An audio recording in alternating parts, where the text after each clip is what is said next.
Good morning प्यारे students, सभी को नमस्कार। एक बार फिर हम आपके सामने प्रस्तुत हैं लेकर अपना वो ही टॉपिक वॉइस। मैं फिरोज़ खान अपने इस YouTube channel Alia school Hamirwas में आपका हार्दिक स्वागत करता हूं।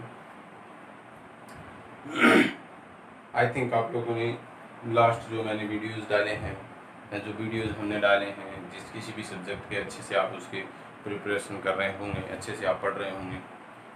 कोरोना महामारी चल रही और लॉकडाउन जी चल रहा है, स्कूलें और धार्मिक स्थलों पर प्रतिबंध ज़्यादा लगा हुआ है, तो अभी ये कहना मुनासिब नहीं है या हम ये कोई भी भविष्यवाणी नहीं कर सकते कि भाई जुलाई में स्कूल खुल जाएंगे या अगस्त में खुल जाएंगे या सितंबर में खुल जाएंगे। ये एक हमारी मजबूरी है कि हमें मोबाइल के माध्यम से पढ़ना पड़ रहा है।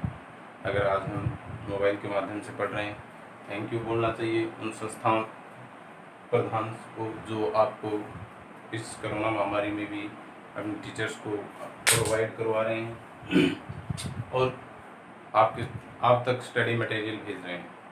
तो हमें ये करना है कि जो प्रयास हम यहाँ पर कर रहे हैं आप भी अपने घर पे कीजिए। अपने 24 घंटों के समय में कुछ समय निकालिए जिसमें आप अपनी पढ़ाई को भी टाइम दे सकें। और ऐसा नहीं है कि आप लोग पढ़ नहीं सकते हो, घर पे बहुत ऐसा कोई इतना ज़्यादा काम नहीं होता है।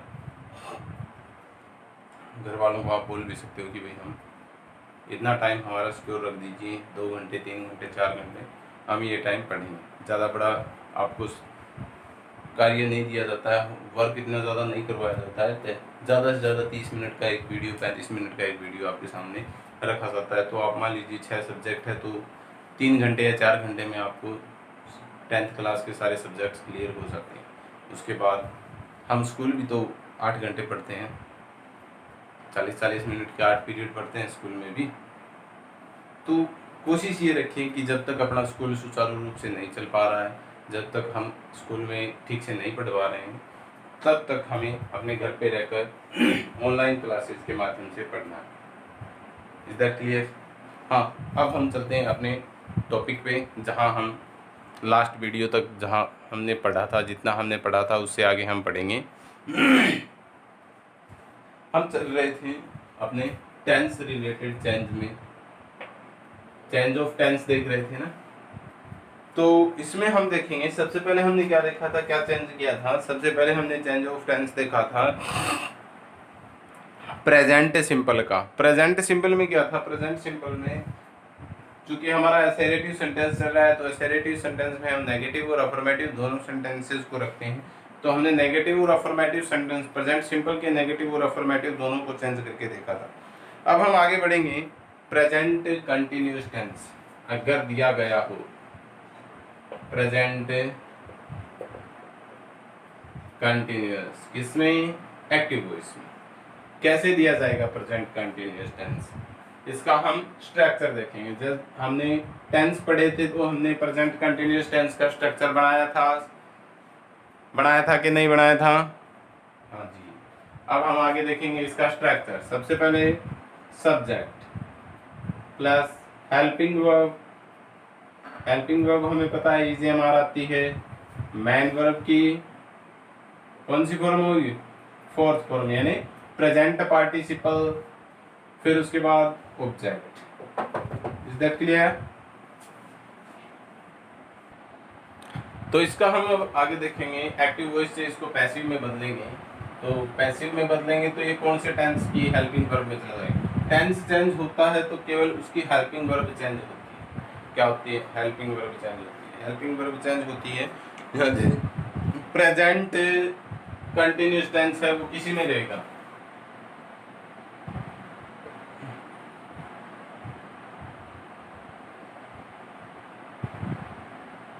प्रेजेंट कंटिन्यूअस में ही रहेगा।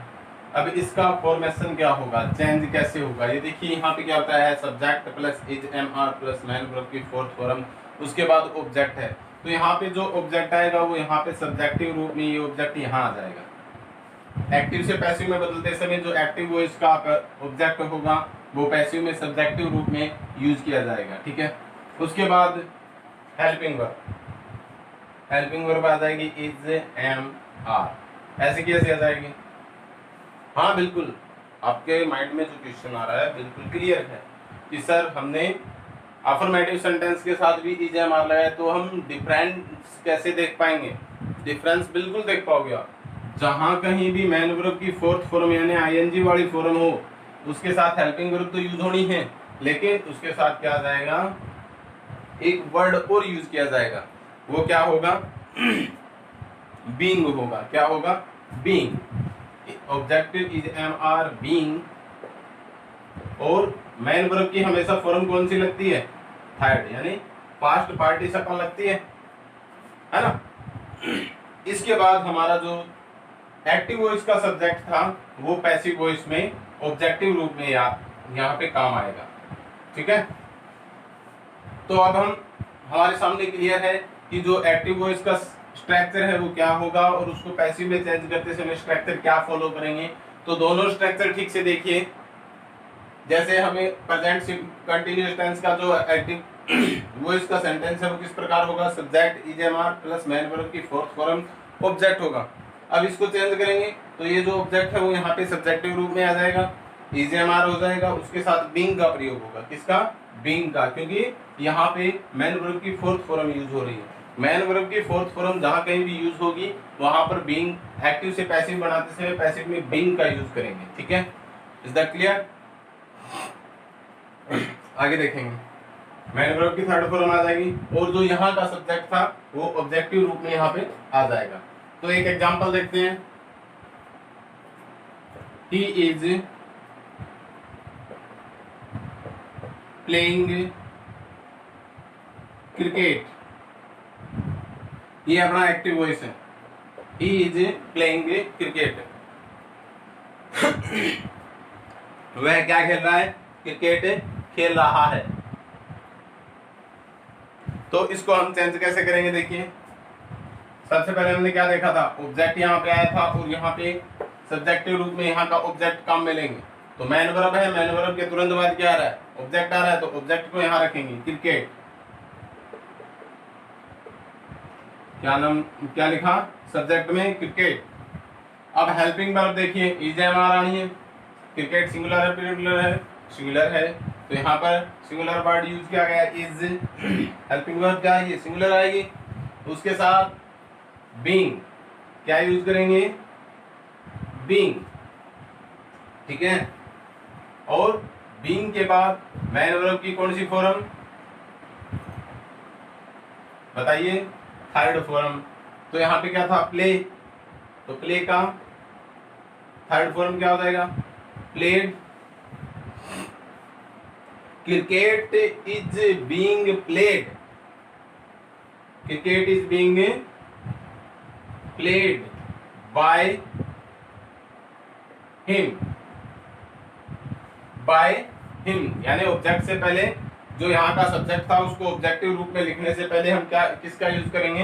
बाय का यूज करेंगे। यानी क्या बताया था मैंने आपको? इन शॉर्ट कुछ छोटे सी एक लाइन किसी टीचर ने बनाई थी कि जो हमें पढ़ाते थे उन्होंने हमें हिंदी में बताया था कि कर्ता को कर्म करो। किसको? कर्ता को कर्म करो, कर्म को करो कर्ता। किसको? कर्म को करो कर्ता।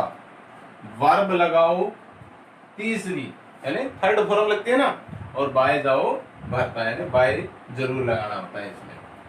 सबसे पहले क्या करना है? कर्म को कर्ता करो।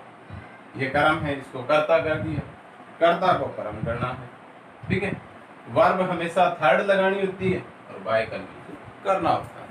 Is that clear? एक एग्जांपल और देख लेंगे। The girl is singing a song. लड़की है वो क्या कर रही है? गाना गा रही है। अब इसको हम क्या करेंगे? और पैसिव में कन्वर्ट करेंगे। तो सबसे पहले a song is helping verb हो गया। ए सॉन्ग है यानी सिंगुलर नाउन है, इज हेल्पिंग वर्ब हो गया। उसके बाद being, a song is being sung by sung by the girl. A song is being sung by the girl. आया समझ में? आगे बढ़े। चलो एक एग्जांपल आपको मैं करने के लिए देता हूं, आप उसको करिए।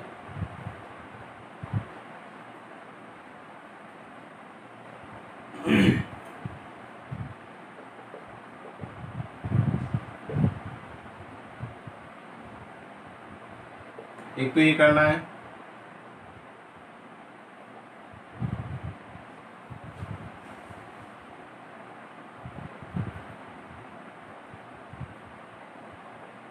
एक ये करना है, ठीक है। अफर्मेटिव और नेगेटिव दो सेंटेंस दिए हैं। You are writing a letter, they are not eating a food, ठीक है। तो आपके पास दोनों सेंटेंस करने के लिए 40 सेकंड है। कितने हैं? 40 सेकंड। 20 सेकंड एक सेंटेंस के, मतलब दोनों सेंटेंस आपको 40 सेकंड में क्लियर करने हैं। 40 सेकंड्स के बाद मैं आपको इसमें आंसर बताऊंगा। कुछ नहीं करना है, अपना एक्टिव वॉइस का जो स्ट्रक्चर है उसको देख के पैसिव वॉइस के स्ट्रक्चर से फॉलो करते हुए सेंटेंस को कन्वर्ट करना है। बिल्कुल हमने नेगेटिव का नहीं बताया। नेगेटिव का किस प्रकार से होगा वो ही हमें ध्यान रखना भी। नेगेटिव में नोट हमेशा थर्ड पोजीशन पे यूज होता है। तो जहाँ पे हम ऑब्जेक्ट बनाएंगे, ऑब्जेक्ट के बाद हेल्पिंग वर्ब आएगी और फिर नोट आ जाएगा, फिर आगे वो का वो स्ट्रक्चर फॉलो हो जाएगा।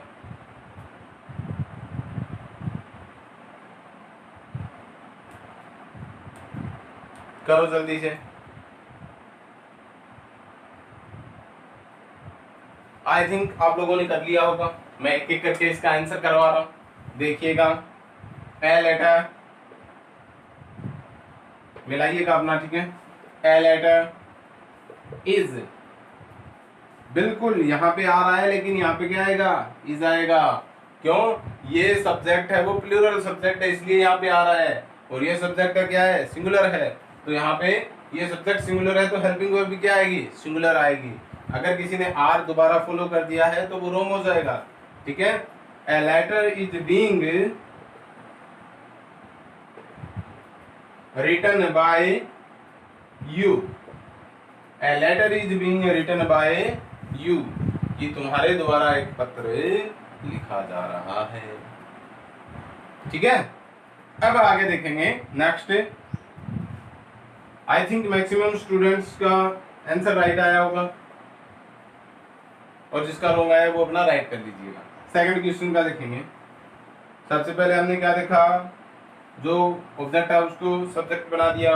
फूड इज नॉट बीइंग, अब यहाँ पे देखिए हमने क्या यूज किया? फूड इज, हेल्पिंग वर्ब लगाया, हेल्पिंग वर्ब के बाद नोट का प्रयोग किया। मतलब हमेशा मैंने आपको जो नेगेटिव सेंटेंस का स्ट्रक्चर बताया था तो ये बताया गया था कि नोट हमेशा थर्ड पोजीशन पे आता है। कौन सी पोजीशन पे आता है? थर्ड पोजीशन पे आता है।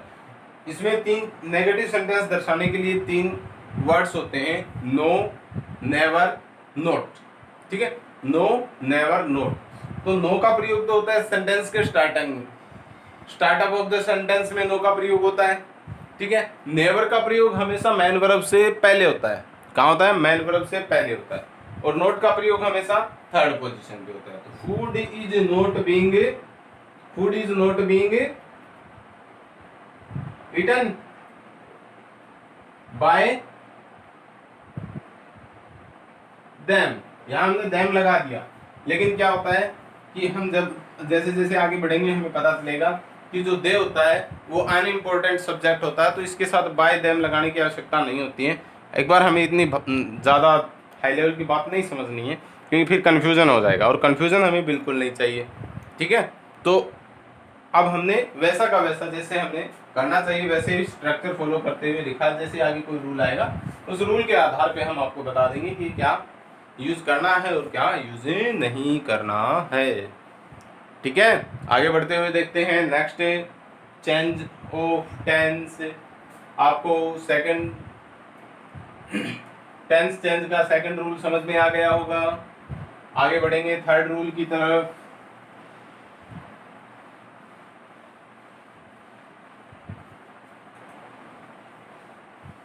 बिल्कुल आराम से पढ़ाया जा रहा है आपको, किसी भी प्रकार की कोई जल्दी नहीं है। धीरे धीरे अगर समझने वाले बच्चे हैं, पढ़ने वाले बच्चे हैं, तो बिल्कुल बखूबी आपको एकदम क्लियरली समझ में आएगा, स्पष्ट रूप से समझ में आएगा।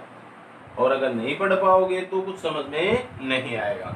अब थर्ड रूल देखेंगे। थर्ड में हमने सबसे पहले देखा प्रेजेंट सिंपल, कंटिन्यूअस। अब देखेंगे perfect, present perfect. Present perfect को चेंज करते हैं, किसमें चेंज करते हैं? देखिए सबसे पहले प्रेजेंट परफेक्ट का स्ट्रक्चर देखेंगे। सब्जेक्ट हो गया, हेल्पिंग वर्ब आती है इसमें हैज हैव, फिर मेन वर्ब की थर्ड फॉर्म यानी पास्ट पार्टिसिपल, उसके बाद ऑब्जेक्ट। ठीक है, ये हो गया अपना एक्टिव वॉइस का स्ट्रक्चर और प्रेजेंट परफेक्ट टेंस का स्ट्रक्चर। अब जब प्रेजेंट परफेक्ट टेंस है तो इसको हम किसमें कर देंगे? कन्वर्ट किसमें कर देंगे? प्रेजेंट परफेक्ट कंटिन्यूअस की हेल्पिंग वर्ब में कन्वर्ट कर देंगे। किसमें? हेल्पिंग वर्ब में। ओनली किसमें कन्वर्ट होगा? टेंस का जो कन्वर्ट होगा यानी चेंज होगा वो केवल हेल्पिंग वर्ब के लिए चेंज होगा, पूरा स्ट्रक्चर ऑफ सेंटेंस चेंज नहीं होगा।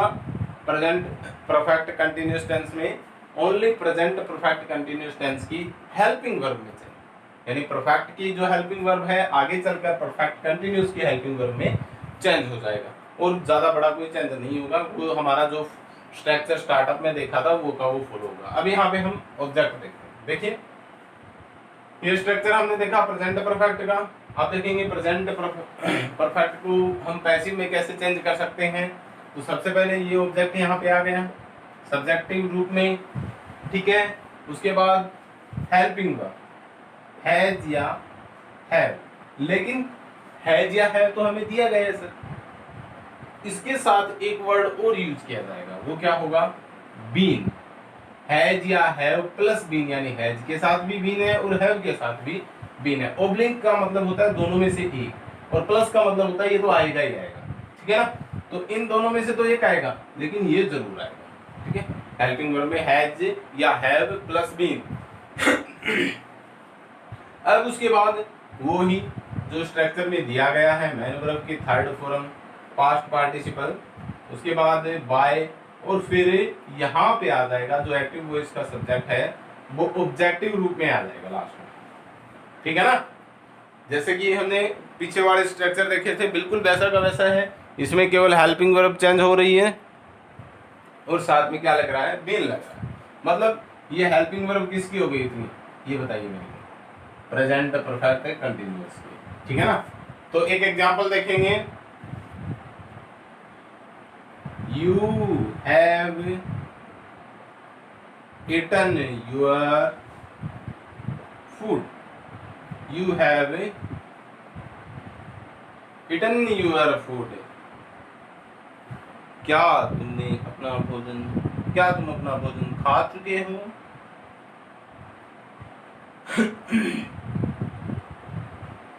तो इसको हम चेंज करें, बताओ भाई कैसे करेंगे? बिल्कुल सबसे पहले your food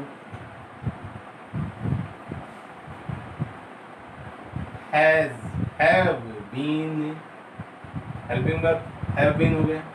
your food have been eaten by you. You have been eaten your food by you, कि तुम्हारे द्वारा भोजन किया गया, या आपका भोजन आपके द्वारा किया गया।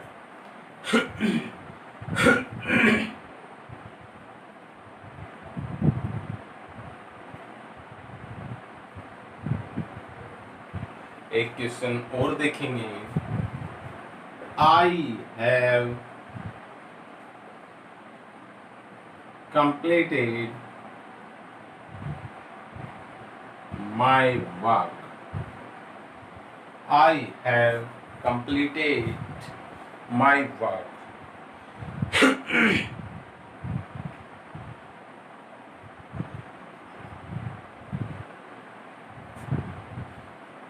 चेंज कर दें इसको तो क्या लिखेंगे? My work has been,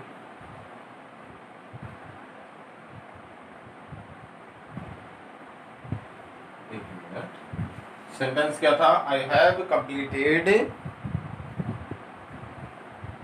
my work, तो यहाँ पे हम माई वर्क लिखेंगे तो यहाँ पे आ जाएगा है। वैसे माई जो पोसेशन नाउन प्रोनाउन है वो किसका है, आई का है।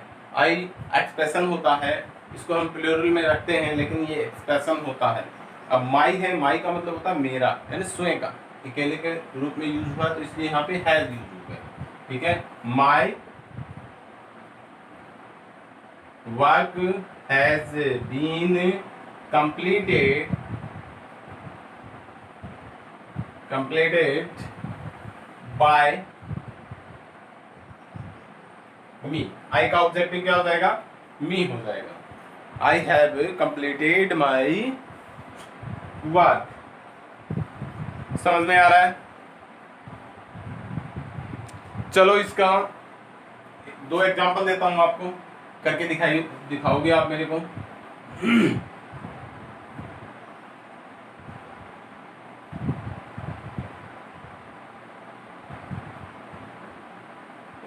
She has written a novel.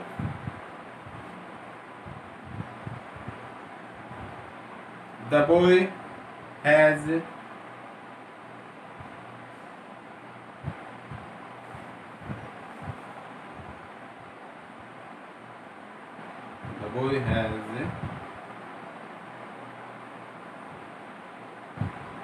sung this song.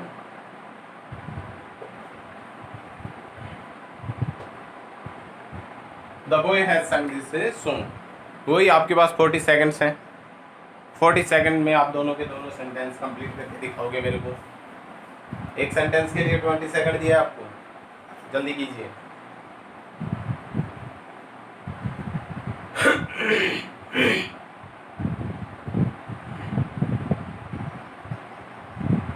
Structure आपके सामने है, दो एग्जाम्पल करके दे रखे हैं, नीचे दो एग्जाम्पल आपको करने के लिए दिए हैं, तो इनको करके दिखाइए आप जल्दी से। मुझे पता है आपको सभी को आता है, अच्छे से करिए, जल्दी करिए।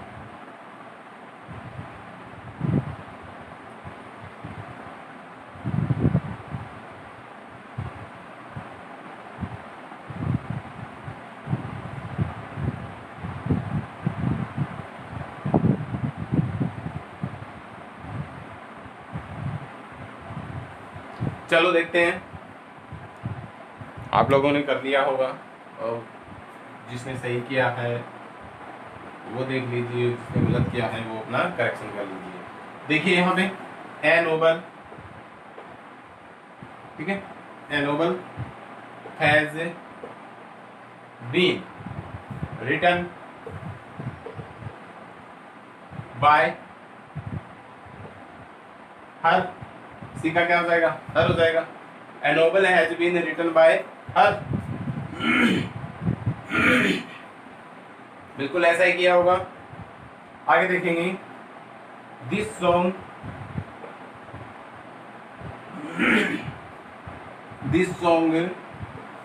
Has been sung by the boy. This song has been sung by the boy. यह सॉन्ग या गाना है वो उस लड़के द्वारा गाया जा चुका है।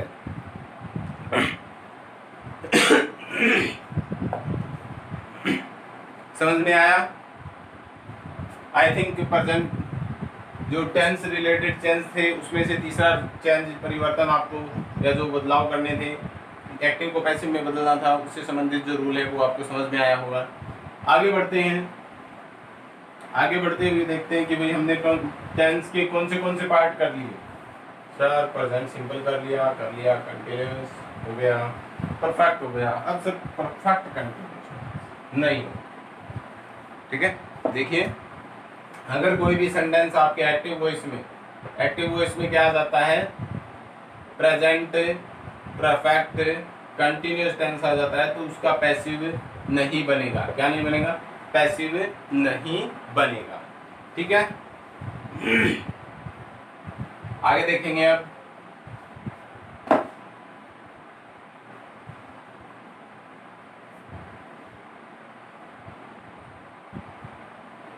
Past simple tense. अब अगर पास्ट सिंपल टेंस को हम चेंज करेंगे तो उसको किस में चेंज करेंगे? वही पास्ट कंटिन्यूस की हेल्पिंग वर्ब में। किसमें करेंगे? पास्ट कंटिन्यूस, इसकी क्या होगी? हेल्पिंग वर्ब में ही चेंज होगा। किसमें चेंज होगा? हेल्पिंग वर्ब में। पास्ट सिंपल टेंस को पास्ट कंटिन्यूस टेंस यानी उसकी हेल्पिंग वर्ब में चेंज करेंगे। तो पास्ट सिंपल टेंस में हम दो सेंटेंस देखेंगे। सबसे पहले अफर्मेटिव, उसका स्ट्रक्चर क्या होता है? सब्जेक्ट मेन वर्ब की second form plus object. Is that clear? Subject है, मेन वर्ब की सेकंड फॉर्म है, उसके बाद ऑब्जेक्ट है।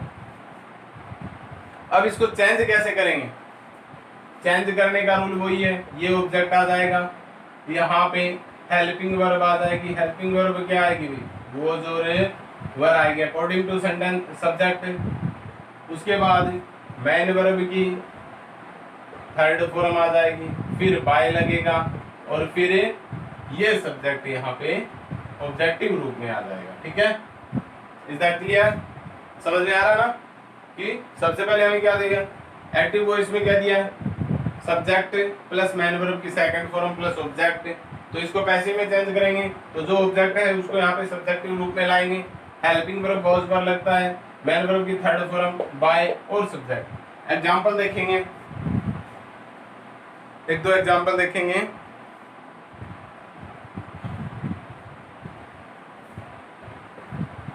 दे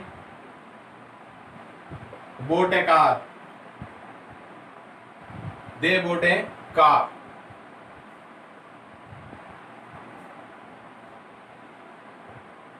तो क्या करेंगे? a car was bought by them। ये सेकंड फॉर्म है और यहाँ पे ये थर्ड फॉर्म है। पता कैसे चलेगा? देखो, कुछ वर्ब्स की first second and third form एक जैसी होती है, ठीक है ना? कौन सी? सेकंड और थर्ड फॉर्म कैसी होती है? एक जैसी होती है। होती है कि नहीं होती है? तो अब उसमें हम चेंज कैसे करेंगे?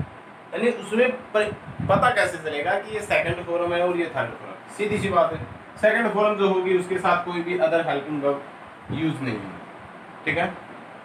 अगर सेकंड फॉर्म है तो उससे पहले कोई भी फॉर्म हेल्पिंग वर्ब नहीं होगी, और अगर वैसी ही फॉर्म आगे दी गई है और उसके साथ कोई भी हेल्पिंग वर्ब यूज हुई है तो वो मान लेंगे कि वो थर्ड फॉर्म है, ये पास्ट पार्टिसिपल हो जाएगी और ये पास्ट फॉर्म हो जाएगी। Is that clear? एक एग्जांपल और देखेंगे। I ate food, I ate food, तो क्या लिखेंगे? Food was eaten by me, food was eaten by me, कि भोजन मेरे द्वारा किया गया। Is that clear? अब इसमें देखेंगे इसका सेकंड पोर्शन क्या होता है। सेकंड पोर्शन होता है subject plus did plus note, main verb की फर्स्ट फॉर्म प्लस ऑब्जेक्ट। ये पास्ट सिंपल का सेकंड सेंटेंस ऑफ स्ट्रक्चर है, स्ट्रक्चर ऑफ सेंटेंस है, सॉरी। तो इसको हम, ये एक्टिव में है, इसको हम पैसिव में चेंज करेंगे तो इसका क्या फॉर्मेट हो जाएगा? सबसे पहले ऑब्जेक्ट आ जाएगा, मतलब ऑब्जेक्ट जो है वो सब्जेक्टिव रूप में आएगा। यहाँ पे ये जो एक्टिव वॉइस का ऑब्जेक्ट है वो पैसिव वॉइस में सब्जेक्टिव रूप में आ जाएगा। ठीक है? उसके बाद हेल्पिंग वर्ब वाज या वा प्लस नोट, वो जो वर आ जाएगा और उसके साथ नोट का प्रयोग होगा। थर्ड पोजीशन पे है नोट, ठीक है ना? ये ध्यान रखना। फिर मेन वर्ब की थर्ड फॉर्म यानी पास्ट पार्टिसिपल, उसके बाद बाय, और यहाँ पे जो सब्जेक्ट था वो यहाँ पे आ जाएगा ऑब्जेक्टिव रूप में। कौन से में? ऑब्जेक्टिव रूप में। अब मैं आपको एक एग्जांपल करवाता हूँ। You did note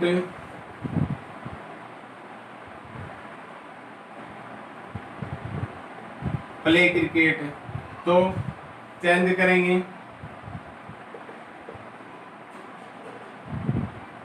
cricket was not played by you. Cricket was not played by you. They did not learn English. They did not learn English. तो यहाँ पे क्या लिखेंगे? English was not